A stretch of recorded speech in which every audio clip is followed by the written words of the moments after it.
Hey guys, welcome back to my channel वैमको vlogs. Diwali आने वाली है तो आप लोगों ने शॉपिंग तो शुरू कर ही दी होगी, राइट? मार्केट में बहुत ज़्यादा भीड़ होगी, शॉप्स में बहुत सुंदर सुंदर डेकोरेटिव सामान होगा। हम काफ़ी सारी शॉपिंग करेंगे, बहुत से आइटम्स खरीदेंगे। ऐसा भी हो सकता है कि हम में से काफ़ी लोग इंडियन चीज़ों को खरीदे और ऐसा भी हो सकता है कि काफ़ी सारे लोग बाहर की विदेशी चीज़ों को खरीदे, राइट? तो इस हिसाब से देखा जाए तो दिवाली होने पर जितना मुनाफा हमारे इंडियन मार्केट को होगा उतना ही मुनाफा बाहर के बाज़ारों को भी होगा। जब भी इंडिया का कोई भी फेस्टिव सीजन आता है या फिर कोई बड़ा फेस्टिवल आता है तो पूरा वैश्विक बाजार है दुनिया का, वो पूरा अफेक्ट करता है। इंडिया को जितना प्रॉफिट होता है उससे ज्यादा प्रॉफिट तो बाहर की विदेशी मार्केट को होता है। मैं क्या करूं, फिर जॉब छोड़ दूं? नहीं, जॉब छोड़ने की बिल्कुल जरूरत नहीं है, वो तो बहुत मुश्किल से मिली है। लेकिन अगर आप कुछ करना ही चाहते हैं तो इस बार दिवाली पे बाहर की विदेशी चीजों को ना खरीद के इंडियन चीजों को खरीदिए। अच्छा, मेरे पास इस चीज का एक बहुत ही अच्छा एग्जाम्पल है। चलिए, मान लीजिए आप 1 महीने तक रोज बाहर का खाना खाते हैं तो एक दिन की 600 रुपए लगाकर महीने भर के लगभग 18,000 रुपए। लेकिन क्या घर के खाने का हर महीने का खर्चा 18,000 रुपए आता है? समझ रहे हो ना? चलिए हम इसे दूसरे पॉइंट ऑफ व्यू से देखते हैं। दिवाली पर मिट्टी के दिए मिलते हैं मार्केट में, है ना? लेकिन हम लोग क्या करते हैं, बाहर के आर्टिफिशियल डेकोरेटिव डिजाइनर दिए खरीदते हैं और मिट्टी के दियों को अवॉइड करते हैं। क्यों? सही कहा ना मैंने? लेकिन अगर हम इस दिवाली पर अपनी स्वदेशी इंडियन चीजों को यूज करेंगे तो क्या ये दिवाली हैप्पी नहीं होगी। तो इसलिए हमें कोशिश करनी चाहिए कि हम इस बार दिवाली पे ज्यादा से ज्यादा इंडियन चीजें खरीदें, बाहर की चीजों को अवॉइड करें।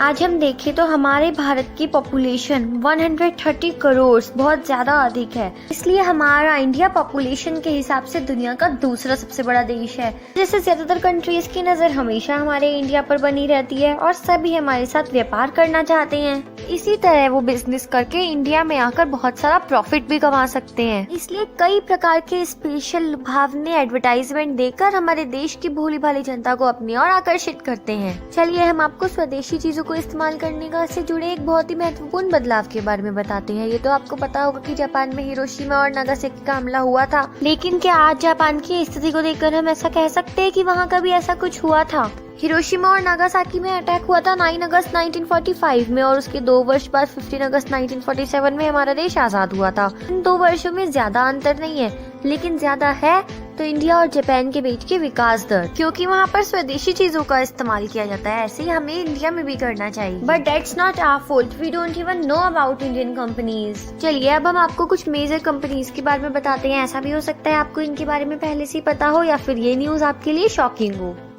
तो अगर हम टूथपेस्ट की बात करें तो Closeup, Colgate, Sensodyne, oral B, ये सारी फॉरेन कंपनीज है जिन्हें हम अब तक इंडियन समझते थे।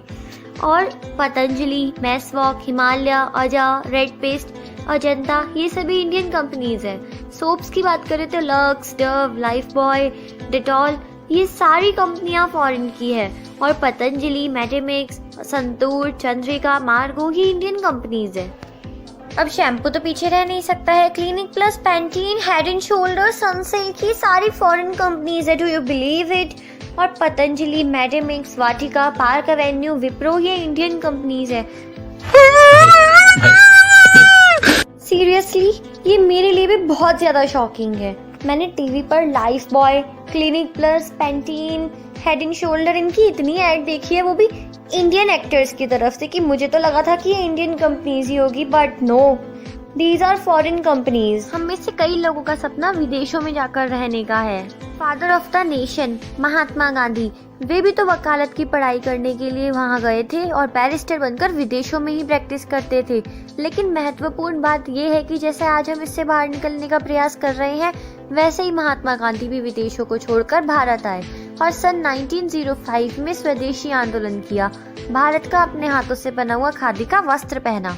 अगर खादी के कपड़ों की बात की जाए तो हम पीछे नहीं है। गांधी जयंती के आसपास खादी की दुकानों के बाहर देखो कितनी ज्यादा भीड़ होती है और बाद में गांधी जयंती का प्रोग्राम हुआ नहीं कि ये कपड़े अलमारी के किसी कोने में पड़े रहेंगे अगले साल की गांधी जयंती आने का इंतजार करते हुए। खादी के कपड़े हमारे लिए एक यूनिफॉर्म की तरह है जो कि हमें गांधी जयंती पर पहनने हैं। इंडिया की जीडीपी में 18% हिस्सा निर्यात का है, एक्सपोर्ट का है। और 20.02% हिस्सा इंपोर्ट का है। सीधे शब्दों में बताया जाए तो हमारे देश में आयात ज़्यादा होता है और निर्यात कम होता है। यही हमारे देश की सबसे बड़ी वीकनेस है। हमें चाहिए कि हम विदेशी चीज़ों का उपयोग कम करें, और विदेशी चीज़ों का उपयोग करना गलत नहीं होता, लेकिन हमें हमारे देश में बनी चीज़ों को, हमारी स्वदेशी चीज़ों को हमारी फर्स्ट प्रायोरिटी रखनी चाहिए। आज हैप्पी हेल्थ इंडिया, पतंजलि जैसी कंपनियां हमें स्वदेशी वस्तुएं उपलब्ध करवा रही हैं, तो हमें भी चाहिए कि हम इन्हें अपनाएं और भारत को आर्थिक रूप से मजबूती प्रदान करें। लेकिन ये कुछ ऐसी बातें हैं जिन्हें केवल एक दिन में एक वीडियो देखकर नहीं सीखा जा सकता और ना ही अपने जीवन में उतारा जा सकता है। इसी बात को ध्यान में रखते हुए स्वदेशी जागरण मंच जैसे कुछ ऐसे संगठन हैं जो कि विद्यालयों, महाविद्यालयों तथा अलग अलग स्थानों पर जाकर अलग अलग कार्यक्रमों के द्वारा लोगों, भावी पीढ़ी के युवाओं आदि को ये स्वदेशी वस्तुओं का प्रयोग करने के लिए जागृत करते हैं, प्रोत्साहित करते हैं। तो सभी बच्चे मेरे साथ बोलेंगे, स्वदेशी अपनाएंगे, स्वदेशी अपनाएंगे,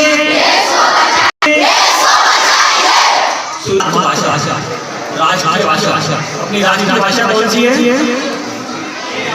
हिंदी।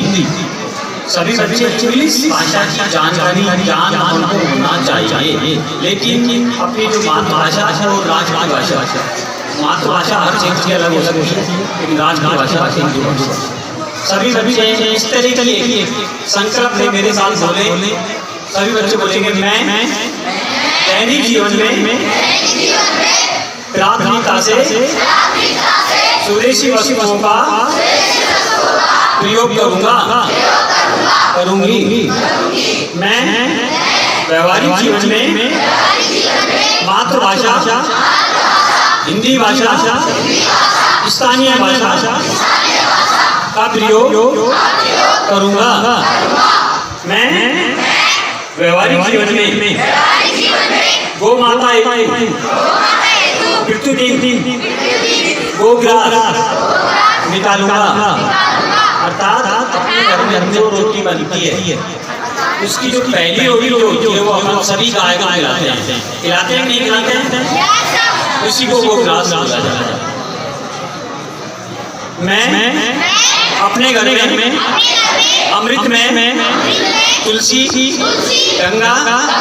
गंगा जल एवं धार्मिक ग्रंथ की स्थापना एवं प्रतिदिन पूजा करूंगा। मैं पर्यावरण उन्नयन हेतु प्रतिवर्ष एक पौधा पेड़ लगाऊंगा।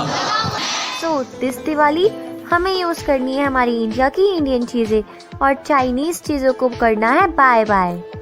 तो आप लोग सोच क्या रहे हो? अभी इस वीडियो को अपने फ्रेंड्स को, अपने रिलेटिव्स को, अपने भाई बहनों को, रिश्तेदार को, सबको सेंड कीजिए, और इस वीडियो को जितना ज़्यादा शेयर कर सकते हैं उतना ज़्यादा शेयर कीजिए, ताकि आपकी भी दिवाली हैप्पी हो जाए और हमारे रिटेलर्स और लोकल शॉपकीपर्स की भी। So this Diwali it's time for a sweet change. So अगर आपको वीडियो अच्छा लगा हो तो वीडियो को अभी लाइक कीजिए, और आपने इस वीडियो से कुछ सीखा हो तो कमेंट्स करके बताइएगा कि इस वीडियो में आपको सबसे ज़्यादा शॉकिंग बात कौन सी लगी। मिलते हैं अपने नेक्स्ट वीडियो में। Till then bye. Thanks for watching.